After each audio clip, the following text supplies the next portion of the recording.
address, we will be sending sorry, I need to go back to the lobby. We will be sending you a quiz as required by the state to fill out hopefully later today, if not tomorrow. And also, got to find this here. Where did you have it? What are you looking for? I thought you said you posted the link. Yeah, it was in chat. Did I put it in chat up on top? No. Actually, if you want to, I can do it again. Just as an FYI, this is our last webinar, but we will be we have recorded the last 3 or 4, and this one will be recorded as well.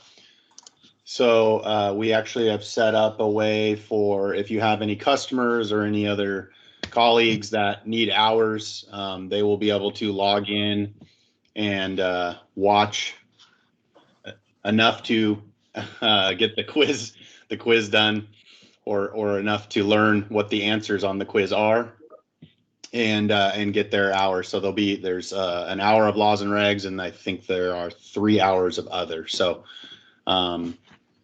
I will be sending out an email with that link as well, but I think Zach put it up here in the chat for you.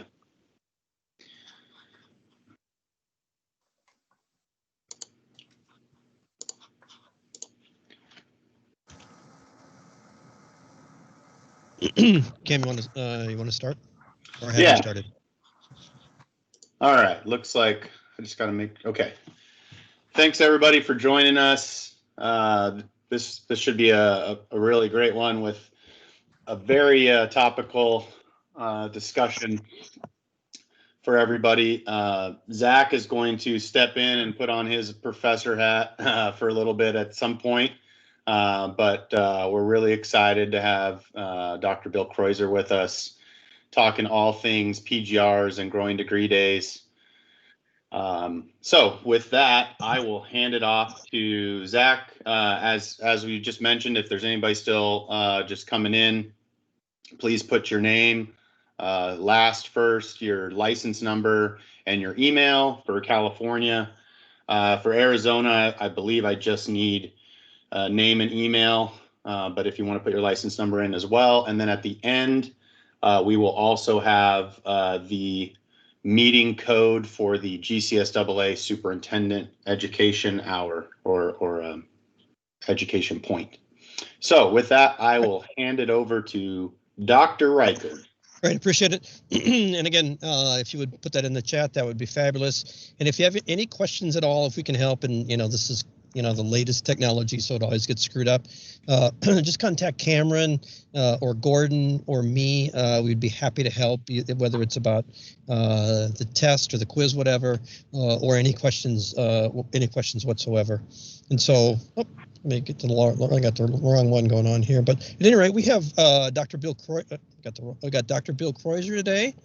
And let me just stop sharing that. We have Dr. Bill Kreuzer. Bill, if you want to bring your your slides up, that would be fabulous. I have to stop presenting. And Dr. Kreuzer is an assistant professor at the University of Nebraska. And I was lucky enough to work with Bill for about 3 years when I was at the University of Nebraska. And Bill is a relatively new professor there, but has really changed, in my opinion, changed the world in how we manage growth regulators and using growing degree days to schedule it. In the past, we never understood how growth regulators worked very well, and their duration. We just assumed we could put them down, 2 weeks mechanically all year long. But Bill has really changed that model. And so, Bill, I'm going to turn it over to you. I am going to. We can see you fine. At least I can see you fine. Cam, I assume you can see Bill's slides.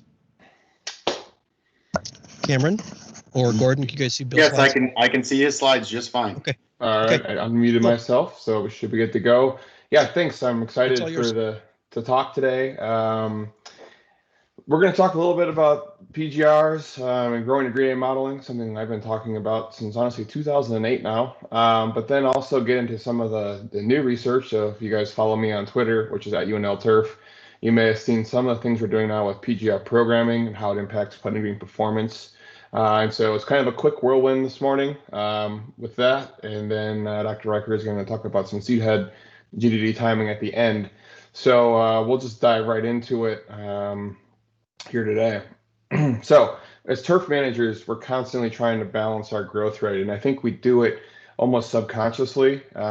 Some people are resorted to doing clipping volume, which I'm really a fan of.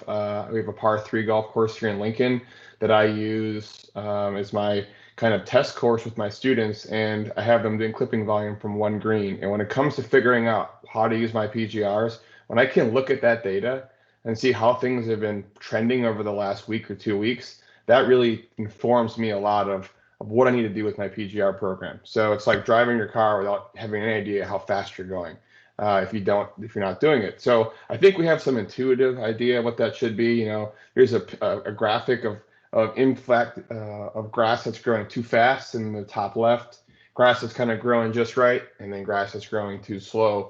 And too fast had issues with disease, it ends up dying out. You know, too slow, we have issues with other diseases, we have issues with traffic recovery, collar decline.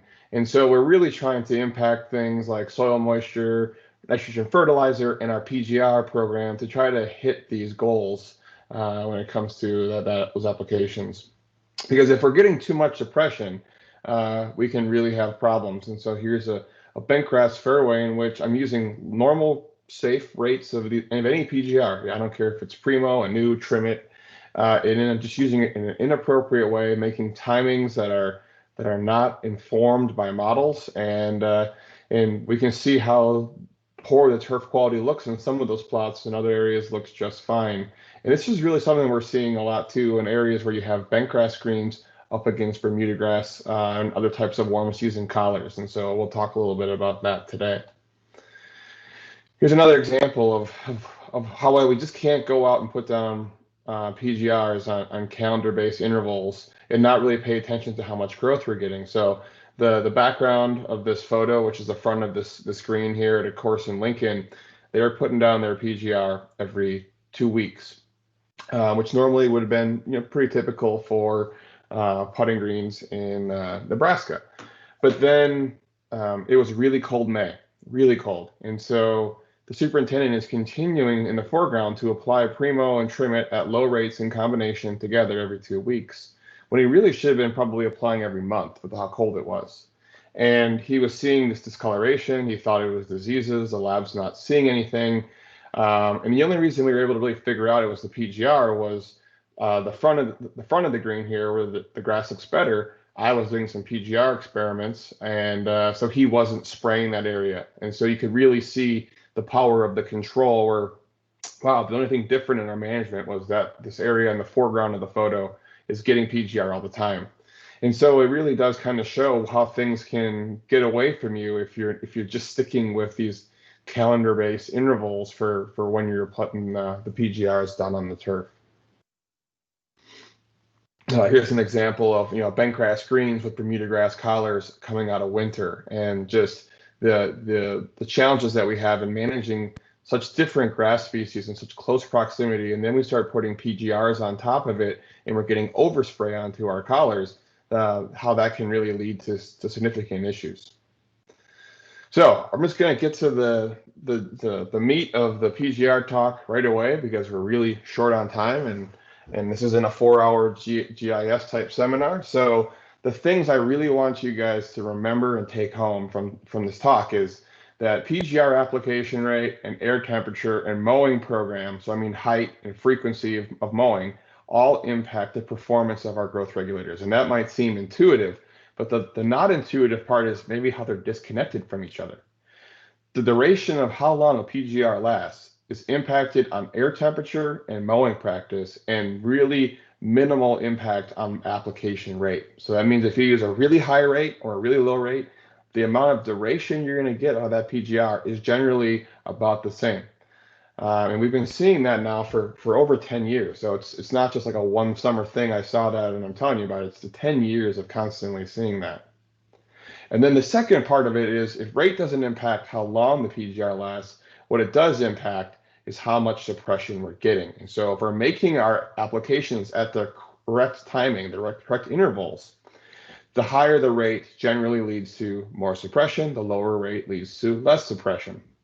There's a caveat there though. If you're applying too frequently, sooner than you should be, even a low rate can be damaging. And that's what we're seeing with some of these collars I just showed, especially with bermudagrass up against the bentgrass in the summertime or in the wintertime, where the bentgrass is able to break down and is still growing and it's able to metabolize the PGR. But the bermudagrass is sitting there and it's just getting hit with PGR over and over, and it's not really growing. And so it starts to stack or accumulate.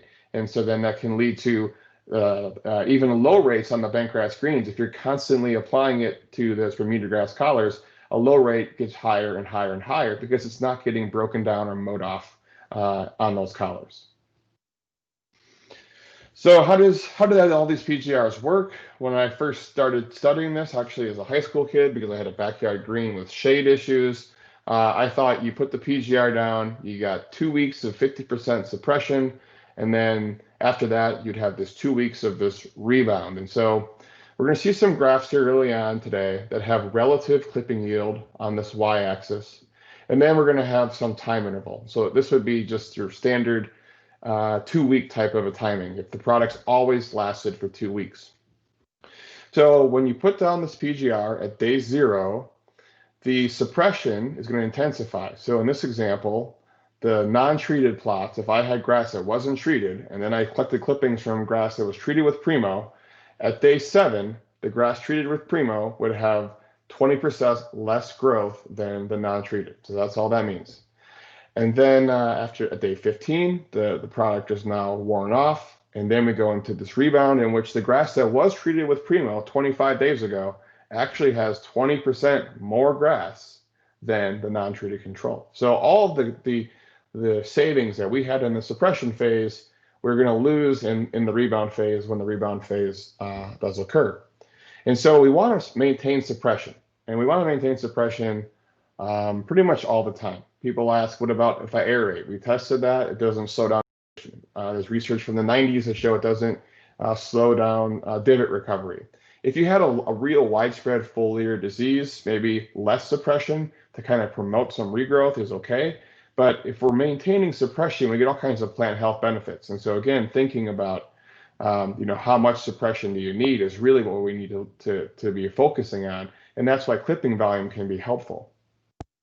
So we want this reduced growth phase.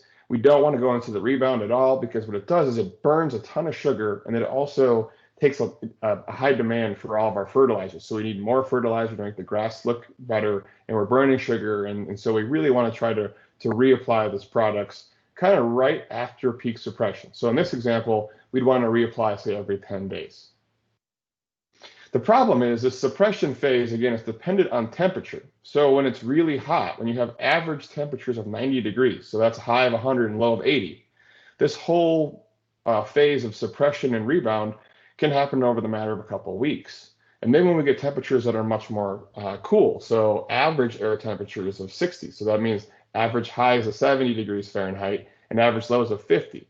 When we're having that type of weather, now we're getting 3 weeks suppression followed by 3 weeks of rebound.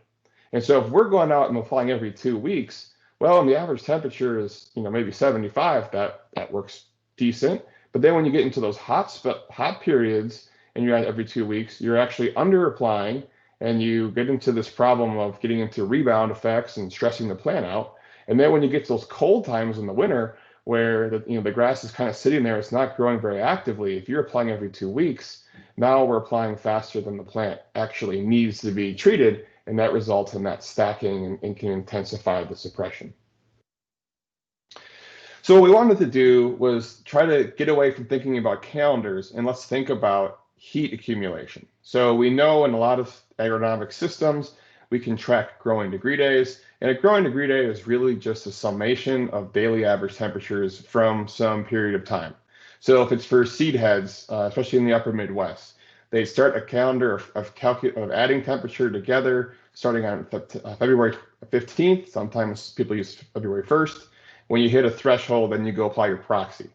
We're doing a very similar thing here, except for we have a little bit more clarity on when we want to actually start adding temperatures together and tracking them. And that's simple. It's when we apply the PGR. So instead of looking at calendar days to anticipate how much suppression or rebound phase I'm having, we look at how much heat has been accumulated over time. So if our average temperature is 20 degrees Celsius, which is 68 degrees Fahrenheit, so again, highs in around upper 70s, lows in the lower 60s, it would take 10 days when I add all those temperatures together to hit 200. And it would take 20 days to hit 400. And so what we're trying to do then is, instead of looking at calendar, is look at when do we have to reapply based on how much heat has been accumulated. So if it's really hot, it's going to accumulate heat really quickly. If it's cold, it's going to accumulate heat really slowly. And so from this, we'd say, okay, well, we want to apply somewhere around 200, 230 growing degree days. With Primo, that puts us right here on the curve when the growth suppression is starting to wane. The problem is all the different active ingredients and grass species and even mowing heights have different intervals.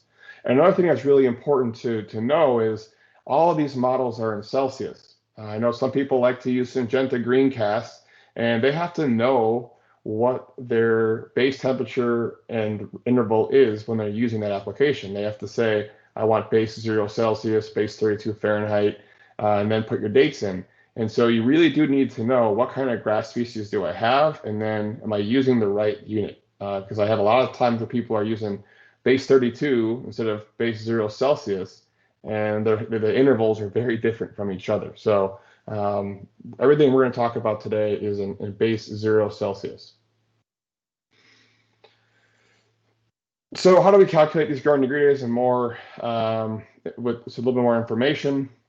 If we're going to calculate them, again, it's pretty simple. We just take yesterday's temperature, we convert it to Celsius. I know it sounds a little intimidating sometimes, but you can easily do that. Get that temperature from different weather stations or from websites if you're doing it by hand.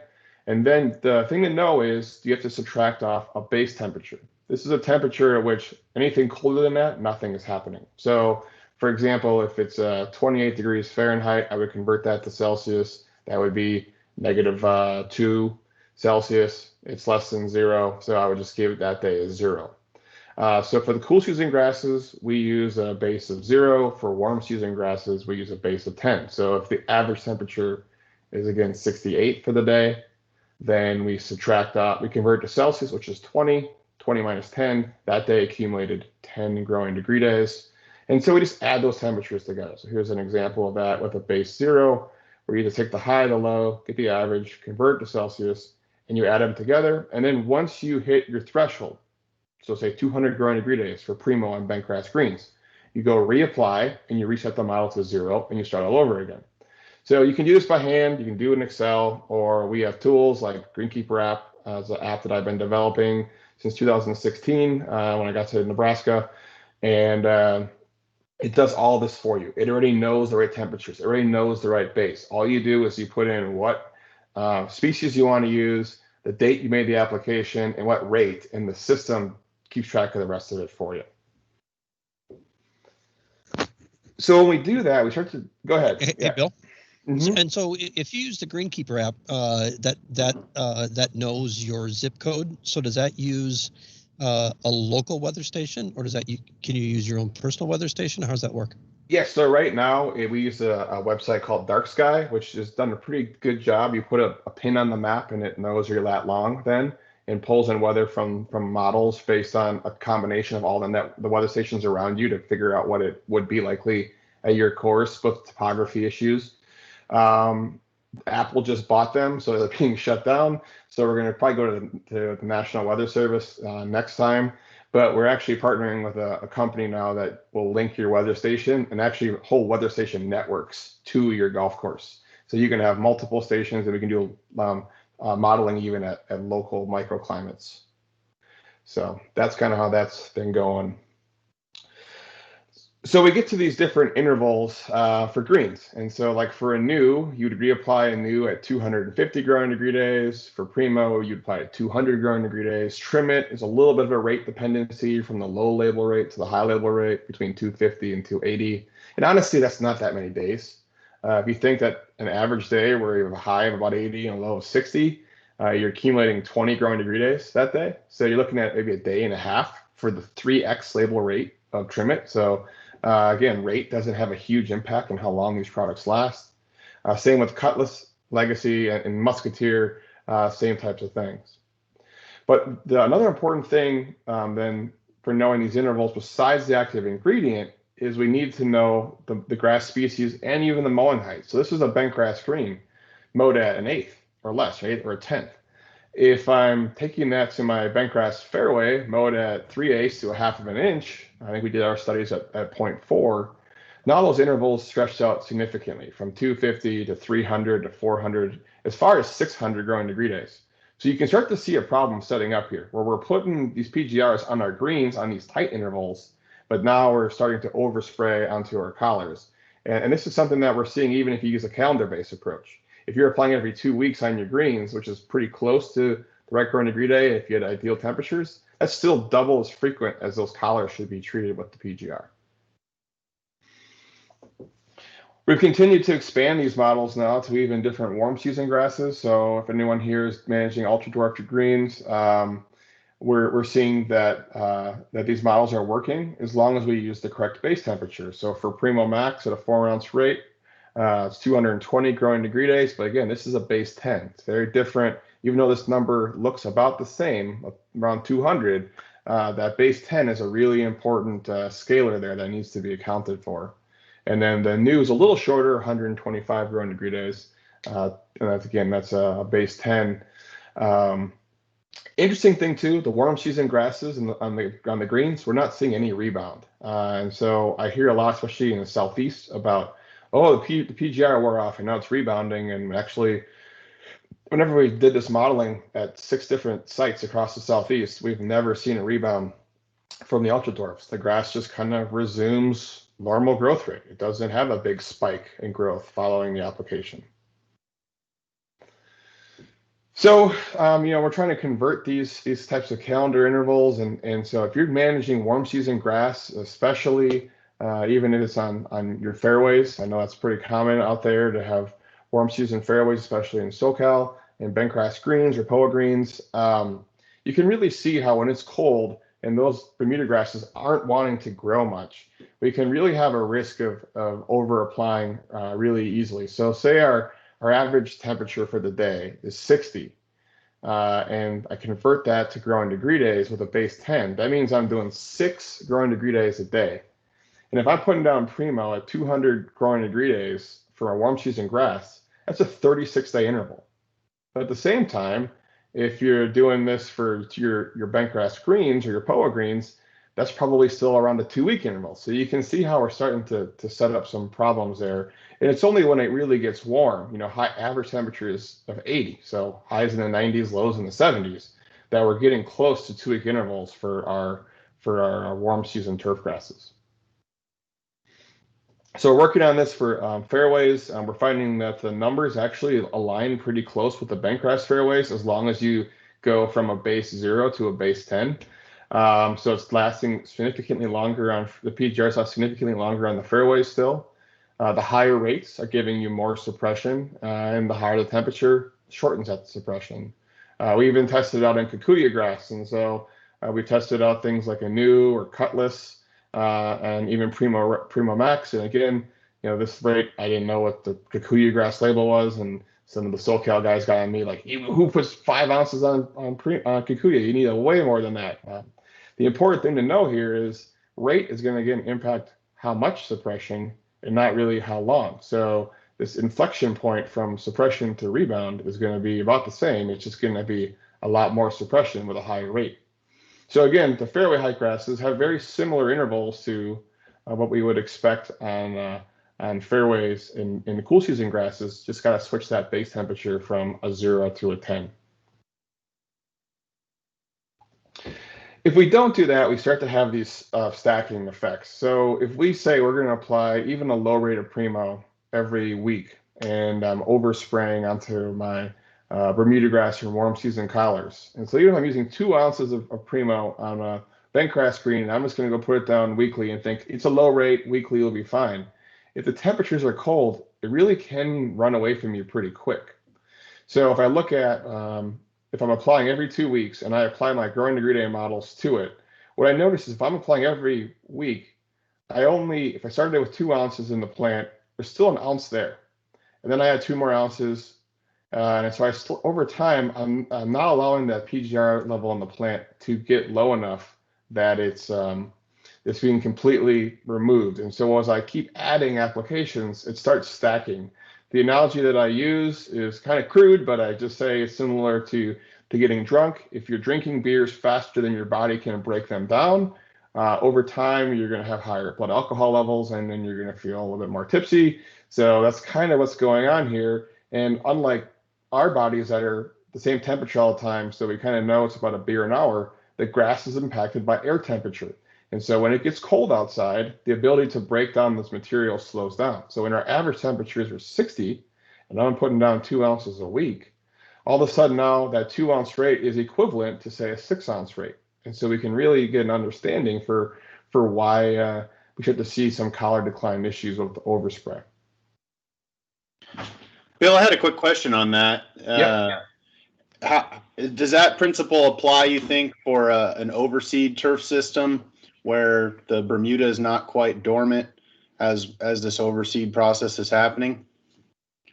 Yeah, it definitely would. So as that growth rate is slowing down, as that growth potential for the Bermuda grass is slowing down, those PGR applications are really going to start to stack up inside the Bermuda, but it may not have as big of an impact on that cool season rye or poetry or whatever you're using for your overseed.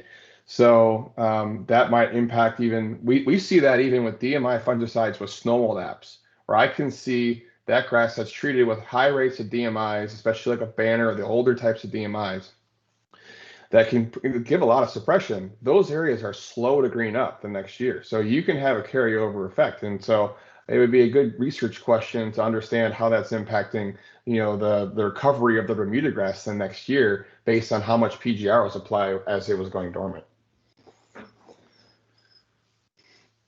So what is PGR overregulation? This is where we get from talking about 20% suppression or 40% suppression or all those different levels and try to convert it to real world. So PGR overregulation is when the actual clipping yield, the amount in your bucket, is a level that is so low that plant starts to display symptoms of phytotoxicity. It can't recover from traffic. It has may have some disease issues that we've seen, like dollar spot and cool season grasses. It can explode, and you can then recover from it because it's growing so slow. You put traffic on it, and next thing you know, your collar is disappearing. And so we can have situations where there's too much growth suppression, but it really is dependent on how much that grass wants to grow. So the example you just brought up with the Bermuda grass during overseed, if that grass growth rate is really slow, even low rates of PGR can lead to significant phytotoxicity and can cause problems. But on the other side, if that Bermuda grass is growing absolutely like crazy, you might be able to need a lot of PGR and still not be able to get your growth rate where you want it to be. So we got to think about our growth rate in an absolute term and know that the PGR is getting us kind of a relative term. So let's do an analogy there. If I'm doing clipping volume and my goal is 1 quart per 1,000 square feet, which some people like metric would be 1 liter per 100 square meters. If I'm actually measuring that I'm getting 2, I want to use a PGR rate that's going to give me about 50% suppression. Whereas if I'm already at 1.2 quarts per 1,000 square feet of wet clippings, and I want to go down to 1, then I might want a PGR rate that's only going to give me 10% suppression to help get me down to that level. So that's how we got to think about rate. The rate is how hard we're pushing that brake pedal. And how hard that is depends on how fast we're driving, how much growth we're pushing. If you got a lot of growth, you need a higher rate. If you're barely moving, if you're growing slow, a low rate of PGR can be all that's required. So this happens in 3 different ways. The first way is it's really less serious. It's just the accidental I made a 10x or a 40x rate. It happens, especially with the Class A PGRs, Primo and the new. The results can be some discoloration, but again, rate impacts the amount of suppression, not how long it lasts. So it's probably going to wear off about as fast as it would if you use a normal rate. So not a big real concern, besides it's really exciting. People email me really excited about it. The way that I see a lot in areas where you have a big change in your temperature from fall to spring and summer, like in Nebraska, is when people start using their summer intervals during cold snaps in spring and fall. And they're not giving that plant time for the PGR to be broken down and mowed off. And so then we get that stacking effect, and that causes the problems. The other way we can do it is with overspray on collars. And I think this is the most common way that I see PGR overregulation. I remember being at a golf course for a visit, seeing the grass around the tees looked really funny. I went to the tee box up a little bit, one tee back, and you could see it was a perfect square. And it was just from constantly applying those PGRs, overspraying onto the rough, and having the overregulation happen that way. So we talked about collar decline a lot, and there's a lot of hypotheses of why, mower turning, poor soils, all the issues, but I really contend that PGRs are really a big problem with this and a big cause of it. So some research that we did for 2 years, we found that when we applied Primo Max and Trim It, and we were applying them at greens, rates, and intervals, so nothing that's crazy, and we were putting them down on grass that's mowed at fairway height, so 400 instead of a tenth. We were seeing really dramatic suppression levels. So by the time of 6 weeks of application, so just 4 apps, you can really see, especially how the Trim It is completely causing some severe discoloration. And if I would traffic this plot, I would expect to see thinning. I would expect to see algae and moss if it's overwatered. And so we can really see that these PGRs, if we're using them incorrectly, can be leading to some of these types of problems. We looked at some different ways to try to get them to recover. And so I've tried things like Gibberellin. We've tried increased fertilizer. We've tried masking it with iron.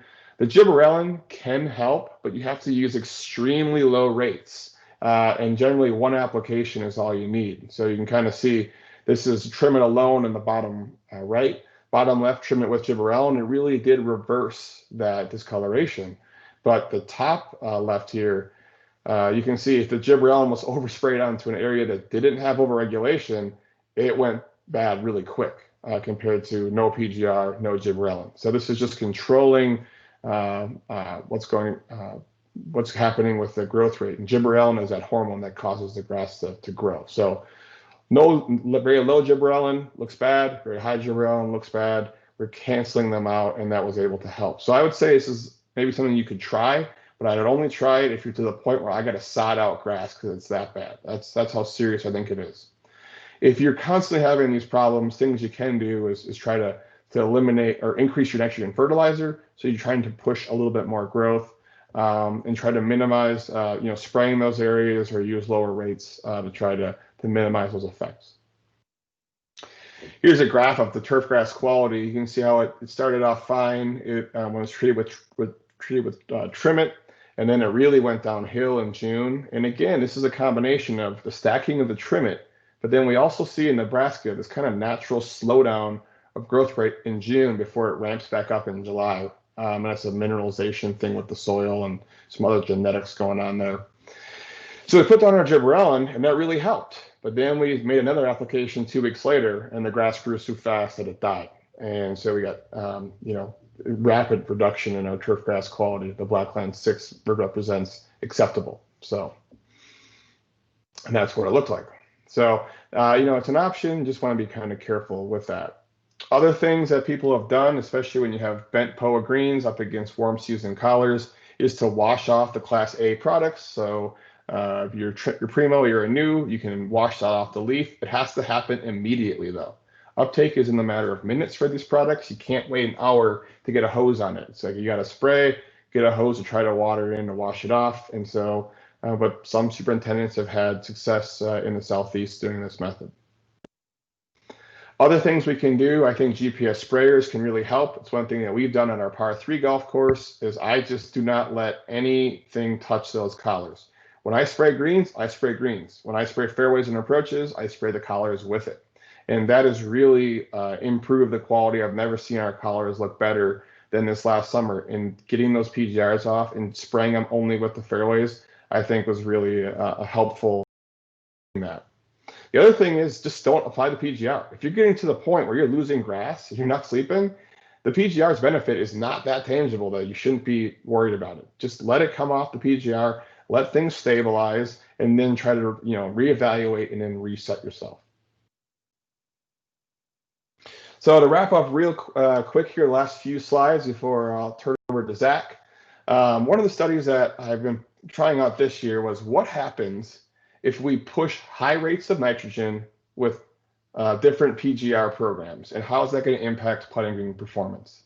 So we see trends of mowing lower and lower. So we're mowing our plots on the bottom picture here at 80,000 or 80 thousandths versus 120 thousandths. And then we have different levels of fertilizer with 3 different PGR programs. And we wanted to get an understanding of what is going on with the turf grass performance. So if we take a really aggressive PGR program and we apply it to our greens, what's going to happen? And even that word aggressive, like what does it mean? Does it mean mixing PGRs? Does it mean high rates? Does it mean tight intervals? Because we know that adding nitrogen fertilizer and reducing mowing height increases growth rate. It makes more gibberellin. So if we're making a lot of this gibberellin hormone, I'm going to need a lot of PGR to get enough suppression to get my growth rate where my goals are. And so what happens when I mix those things together? How does performance change?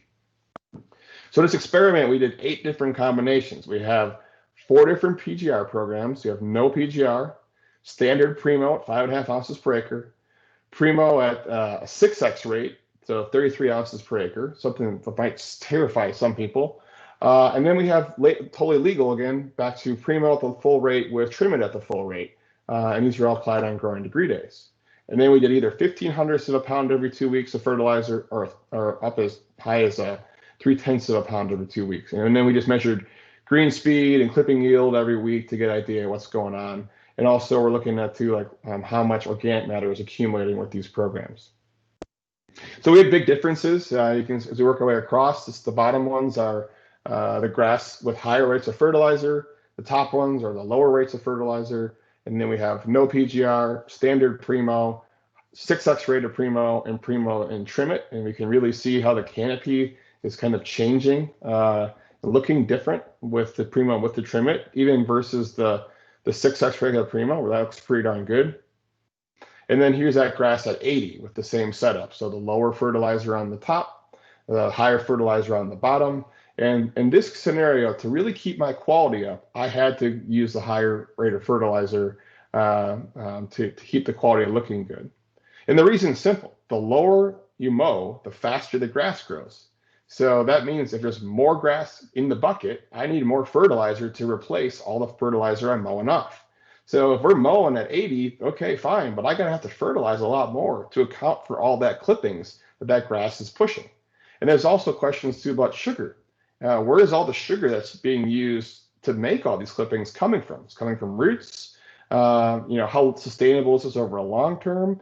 We didn't lose any grass from mowing at 80 all year long, but it's just something to continue for us to keep studying. So let's look kind of quickly at it. So we have some data here. This is clipping volume. The Trim It Primo combinations gave us by far the most suppression.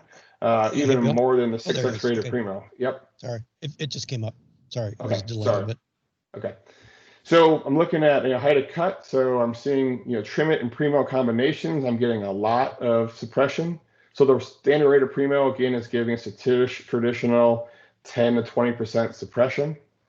The 6x rate increased suppression to 40 to 60%, and then the really high rates, or the Trim It with the Primo combination, 75% suppression. So I'm getting a lot of suppression out of my application at the normal height of cut of 1/8 of an inch. And actually a little bit higher fertilizer rates, I see more suppression. So that's good to know that I'm able to check that fertilizer response more effectively. And then if I go to my lower height of cut, though, I see that my PGRs still are having a hard time suppressing that surge in growth from mowing short. So how's ball roll distance looking? So here's my July ball roll. First of all, let's just look at no PGRs. Low height versus high height. This is pre-mow, and then this is post-mow to get an idea how things changed. First thing you notice is the fertilizer effects are tiny. You're talking about a few inches, but the grass quality is significantly better. And then the mowing height difference. Obviously we're mowing lower and we're getting faster ball roll different distances. But now let's look at kind of some of our different treatments. And so if we're looking at the 1/8 inch mowing height, that I'm getting now 12 feet compared to 10 feet, just by mixing and getting that high level of suppression. The Primo programs are giving me 11 feet. And then after I mow, I'm seeing 12 feet and I'm seeing almost 13 feet. So I only got a foot out of it after I mowed. So maybe it is showing it's helping me keep my green speeds up during the day. And then if we look at the mowing height effects, though, it's pretty interesting that I'm mowing at 80, and when I'm on a Primo trimment program, I'm not really getting any benefit in green speed at all. So just by mowing using an aggressive combination program, I can probably get the same green speeds without having put the grass under all that stress of mowing it at 80. So this is on my Twitter page. So if you want to see these in more detail, more time, check it out there. So what do we learn so far about this? The grass that's growing at mowing at 80 is growing about 2 to 4 times faster over the course of the whole summer. So it's a lot of energy and nutrients being removed that way. Nitrogen effects are really minimal on ball roll, but have a huge impact on turf quality and density and really reduced moss and algae. The 6X Primo rate had great quality, no phyto, but it really didn't have that much impact on yield, slightly higher. But we really didn't see any green speed improvement. So using really high rates of Primo alone didn't really do it. I needed to mix it with a class. And that really changed the canopy texture, the feel of the grass, and so that I could really get a lot bigger increases in green speeds. So we're still doing a lot more work here, understanding organic matter accumulation, things like that. But I think this is a pretty fun and interesting study that really could be helpful to people. So I'll wrap up right now. Again, greenkeeperapp.com is the website that we have. It has all these models built right into it. It tracks it all for you. You put your PGR down, it's automatically telling you how many growing degree days, when you have to reapply. And then we have this newer feature that actually even looks at how all the PGRs are interacting in combination to let me know what my total yield suppression is. And so this is all being done right in Greenkeeper.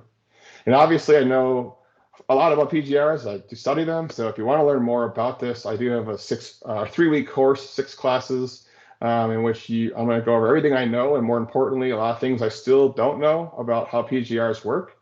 And then we'll work with the students to actually refine and build their program for 2021. So if you want to learn more about PGRs, go to greenkeeper.com and click the university button on the top, and you can read more about my course there. So that's it. Bill at UNL Turf. Let me know if you have any questions, and I'll turn over the rest of my time to Zach. Hey, while I'm switching over, Bill, people, you can punch your questions into the chat, or you can unmute yourself. Bill, so with that last study that you did, plus the idea that fairways have a different growing degree day model than what greens do you think there's going to be a difference between the 0.12 or 0.125 mowing height of a green and the 0.08 mowing height of the green? It's hard to say. I think as you start getting below 1/10 is when we really start to see the push on the bentgrass. I think, 0.13 to 0.12, maybe not as big of a difference, but we don't quite have the resolution to know how big that change is. We just haven't really studied it. But I have looked at grass at 130, 120, 125 when I do this research, and I see very similar clipping yields. The only time I saw these super high numbers is when we started going below 1 inch. Okay. Let me see. Give me a second here. I'm having a hard time finding the slides here. Let's see if I have. This is the right one? Maybe not. Hey, Bill. I got a question for you. This is James Hempling. Yeah. Are you working on annual bluegrass in terms of model species and in terms of growth rate, PGR timings? Yeah, definitely. It's hard to do in Nebraska because it just wants to die every summer. But we do have, I do have research from it at Wisconsin and at Cornell, where they have a lot more perennial annual bluegrass. So I am seeing that work. There can be some biotype differences sometimes, for sure. We definitely know the cultivars themselves, even in bentgrass, are different. But with the diversity of the annual bluegrass, it's really hard to know. And what we generally see, and Dr. Riker did a lot of this work, was that even though the numbers might not change, we might be changing the population of different biotypes on a green based on how we use our PGRs. So would you say then it would be pretty hard to leverage that knowledge of the different growth rate, creeping bentgrass versus annual bluegrass in terms of a selective control situation where you want to optimize your timings to always keep annual bluegrass regulated, but have little windows in there where you release creeping bentgrass, allow it to spread laterally while keeping POA suppressed? Do you think that's a very likely situation where your research will take us, where we can have really high confidence that we're using PGRs like paclobutrazol in their most effective sense and most effective timings to always keep annual bluegrass regulated, but have windows in there where creeping bentgrass is unregulated and able to spread? I mean, maybe to some level, but you don't really. The bentgrass is still spreading. We're just not seeing in vertical growth. All I know is when I use really high rates of PGR and fertilizer, that bentgrass can be so aggressive that I can actually win the battle and start getting the bentgrass to compete. Those putting greens that Jim Egger are pretty much clean of POA, and 5 years ago there was nothing there, and I really attribute that to top dressing, fertilizing, and aggressive PGR programs. And they're par 3 courses. They get beat up with ball marks all day long. Awesome. Thanks. Give me a second here, guys. It is not cooperating with me. Give me a half a second. Any other questions? Any other questions for Dr. Kreuzer while I'm struggling to find my? Well, Bill, I think your research is fascinating, and I'll ask one more. In your most recent study, you clearly showed that there's a greater suppressive effect at a higher height of cut compared to a lower height of cut from PGRs. Is that right? Yeah, and part of that is because that grass is growing so much more aggressively.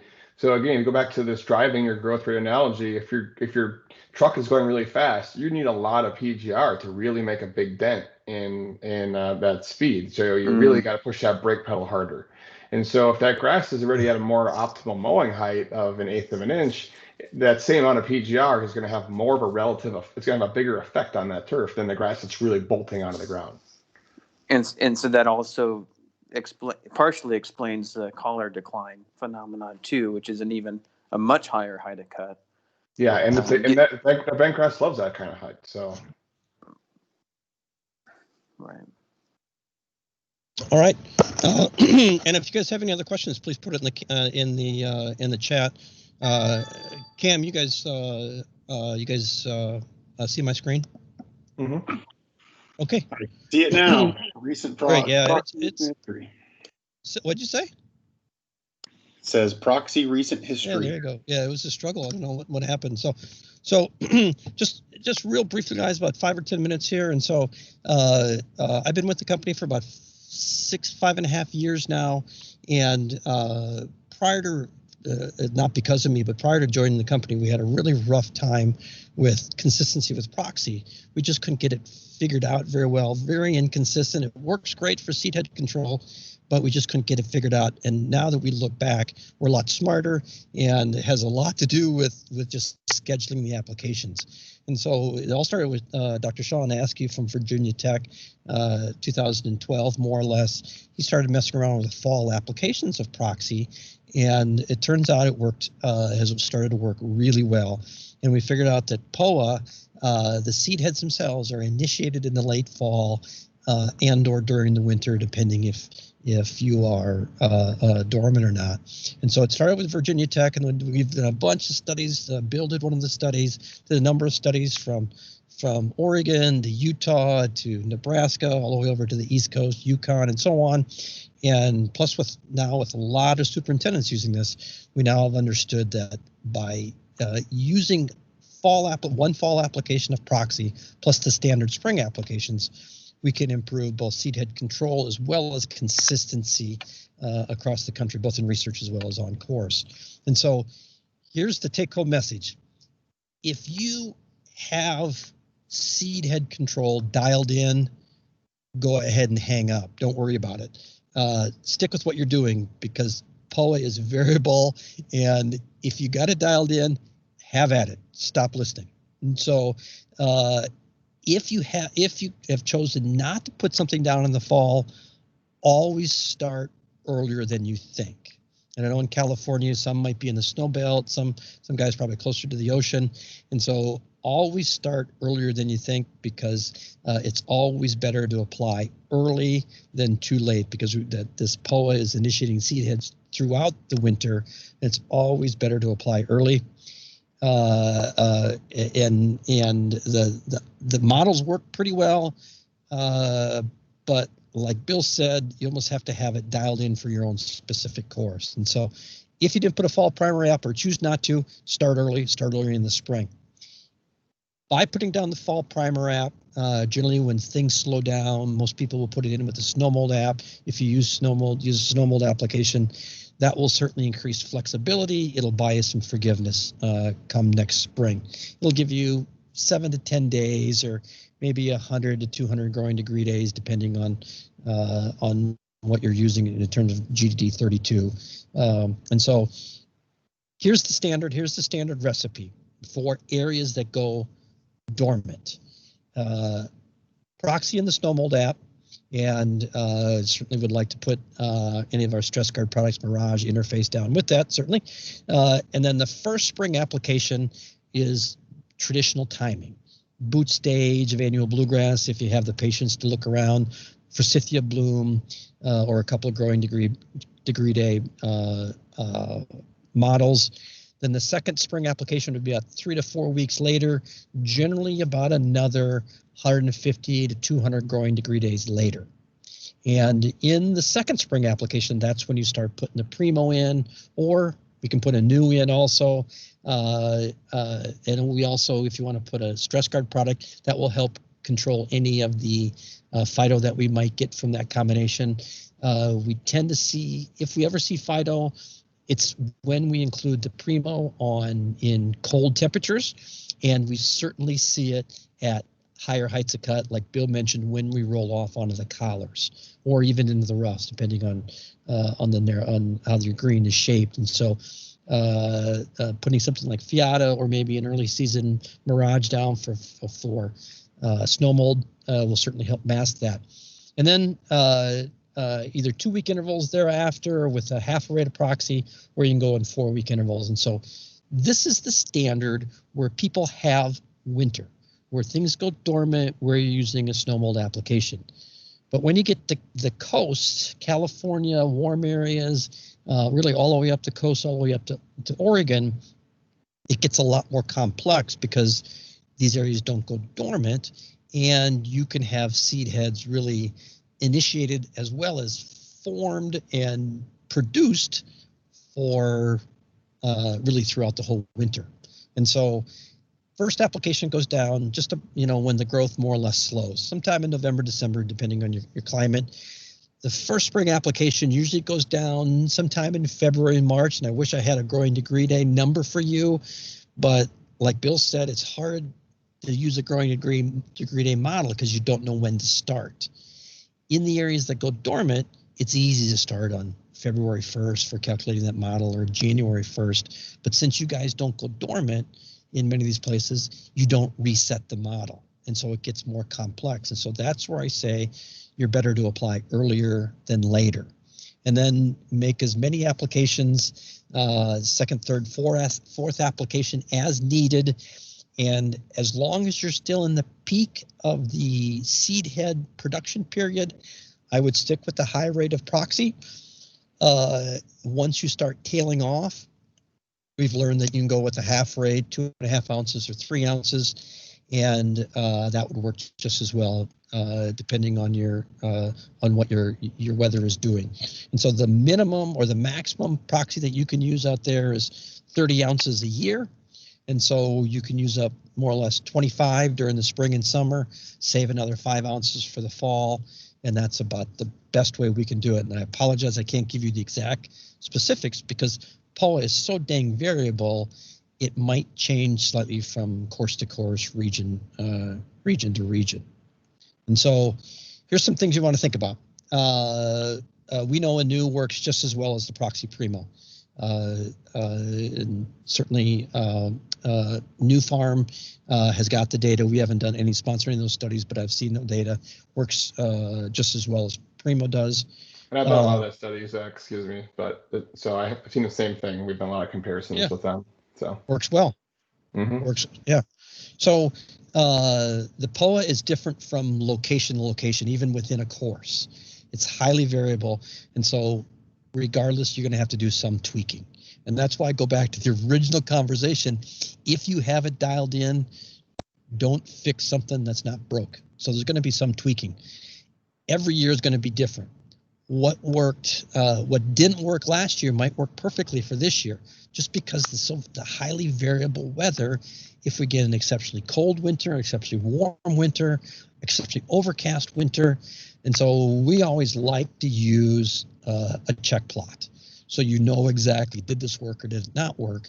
And invariably, if you use a 4x4 sheet of plywood, you can see with every application, I would use that, you can see very clearly if it works or not. And so that will help you. My advice, doing a lot of POA control work, if you're adamant about controlling POA, let the stuff throw a seed head. The more seed heads it throws, the more carbohydrates it's going to use, the more energy reserves it's going to use, the weaker it's going to be to your cutlass, trim it, POA cure, whatever you choose down the road.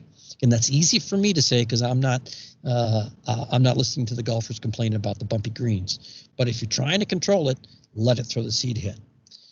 That being said, if you want to walk the fence, walk the tightrope between managing POA and reducing the seed heads, we've had a lot of people ask and make applications of Proxy plus trim it or Proxy plus cutlass, and we have not gotten in it.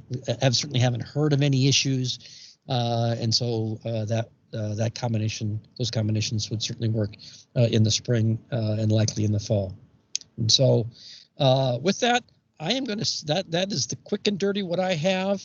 And so if there's any questions, go ahead, open your mics, or you can put them in the chat.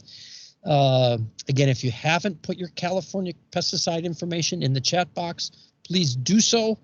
If you're after GCS AA points, there is the event code, the number you'll use for the GCS AA. Take a picture of that screen. And I will probably be sending out the quiz for the California pesticide credits. And so, any questions? Hear any questions out there? Yeah, Mike, can I ask real quick, would you make the same recommendations on the fall application for areas outside of greens like tees? Yeah, we use, that's a good question. We use those, people are using Proxy for certainly fairways primarily, occasionally on tees, and you would be the same thing. And you would make the application in the fall, and then basically this almost the same applications that you would use on the greens, you would use those on the tees. Bill and I probably, Bill Croys and I probably have to argue about that mowing height difference. If anything, what we see similar to what Bill's work is, Proxy tends to be a little bit more effective at the higher mowing heights. So you might not need quite as many applications, or you might not have to have as frequent of applications on on tees and fairways as your wooden greens. Other questions? All right. So here's again this web page was listed in the chat. If you want to go back and watch any of the videos, if you've missed out, if you're looking for GCS AA or California credits yet, we still have, this will be the 4th video out there. And so go ahead and hit that. And if there's any questions, please let Cam or Gordon or myself know. We're happy to help. And Dr. Kreuzer, do you have any last pieces of wisdom for the group? No, I think I've given them plenty, but just keep track of those clipping volumes and try to hit your clipping goals, and that will really help with the PGR programming. There you go. All right, folks. Thanks again for supporting this series. This is our last series for the year, and if you'd like to see this series happen again, talk to Cameron and Gordon, and we might see what we can do for next year. I'm not sure. COVID's going to go away anytime soon. So with that, thanks, folks. Appreciate you attending, and have a good rest of your day. Thank you, everybody. Dr. Kreuzer, nice job, buddy. Thanks. Always a pleasure. Talk to you soon. That was cool. So Bill, if I am tracking growing degree days religiously, why would I, if I feel confident enough in Bill's work with models, would I really have to do the capture the clippings? Yeah, because it's still relative. So like in June here, right, our clipping yields just fall off a cliff after we get when the grass is normally nice and seed. So that's when I see the most phyto and collar decline in Nebraska is then. And the same thing on the greens. And then all of a sudden you get to the July, and then you have that mineralization flush, and the grass growth rate is crazy. And then we go out, start throwing, all right, let's put a new Primo in the tank and put some trimmet in it to try to get the clipping yields where I need them to be. And so I use it a lot so I can see what rates and if I need to combine my PGRs to get more suppression. So then in July, we'll say July in Lincoln, do the models go to hell then? No, they still work. You would have had even more clippings. So at least you know when you have to start reapplying.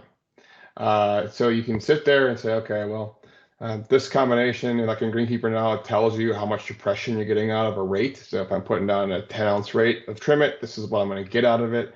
And then you can start saying, all right, well, I need a 50% suppression because I'm at two quarts. I need to get a quart. So then I'm going to use that higher rate to help get there. And so that's one way that you can constantly be refining and adjusting those rates. So, and especially because everybody's got different cultivars, they got different percentages of Poa annua. Those models are great. It's a good start, like all models. It's a good starting place. One of the things too is remember that's telling you how long it's going to last, and so it's not telling you anything really about how much suppression you're getting. And so I at least know, okay, and so like in Greenkeeper, when you have all the PGRs listed, the system is checking those growing degree days for every PGR, and then it knows to include it in the model to say what the cumulative effect of the growth rate suppression is. So it really can I jump in? Yeah. In the field, it's very important for the superintendents themselves because they're keeping track of clipping yields. So they're seeing with their own two eyes on almost a daily basis the clipping yields as they're declining or as they're starting to rebound. They're recognizing the PGR effect is, for instance, wearing off. Yeah.